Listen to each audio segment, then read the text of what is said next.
Alright, now I'm going to show you how to change the rear fluid, gearbox fluid, rear diff fluid, transmission fluid, whatever you want to call it.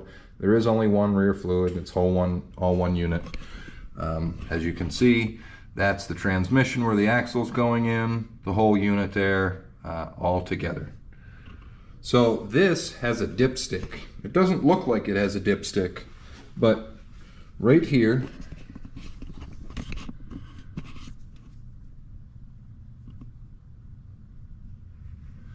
you take a 3/8 Allen and you put it right inside there. See where I put that? It looks like it's a socket on the outside, but it's not. It's actually the dipstick. And you take that out, loosen it, and it'll actually pull out a dipstick so you can check your transmission fluid. I'll get another hand here and I'll pull it out to show you. Okay, so I just loosened that. We're going to pull the dipstick out here. And as you can see, I don't know if you can see that, it is full. I got royal purple in there because I just changed this also. I couldn't wait, but it shows the range and it has a dipstick. So you just put that back in there and tighten that back up. All it is plastic, so it doesn't need much. There's a torque spec for this in the owner's manual also. I don't have a torque wrench that goes down that far. And they're $200 at Harbor Freight, so yeah. So yeah, there's the transmission dipstick. It takes 50.7 ounces. Side note, I just had this at the dealership, and as you can see, my transmission's pretty fresh.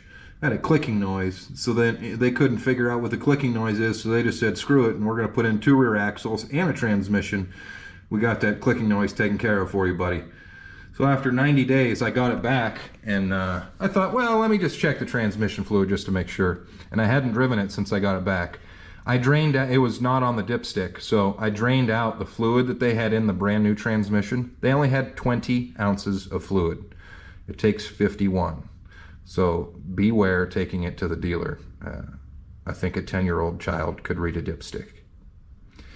Anyway, so there's that. Underneath it, which you can kind of see in reference to when you slide under, that's the transmission, that's the engine. Transmission, engine. They're both 17 millimeter sockets. So right below that transmission is a 17 millimeter socket, or a 17 millimeter drain plug that comes out. I'll show you here. Alright, so we're at the back of the vehicle. I'm about to slide under and show you where the drain plug is. So there is underneath the belly pan. I think the drain plug is right here. Yeah, for the transmission.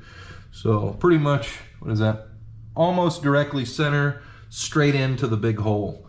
So we'll slide under and I'll show you. Sliding back, first little hole. Hey, transmission drain plug. Which couldn't be.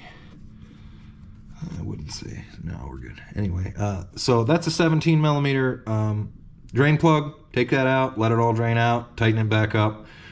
I would advise using the torque specs in the owner's manual to tighten that back up. So slide back out.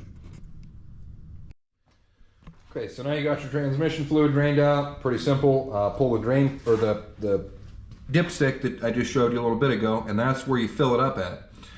And you can use the same funnel, you could use a measuring cup, you could use whatever you want, but I would make sure that it is on the money, exactly how much it's supposed to be in there, be on level ground. What I did is I put exactly how much was supposed to be in there, took it for a good test drive, came back, checked it, no leaks, everything was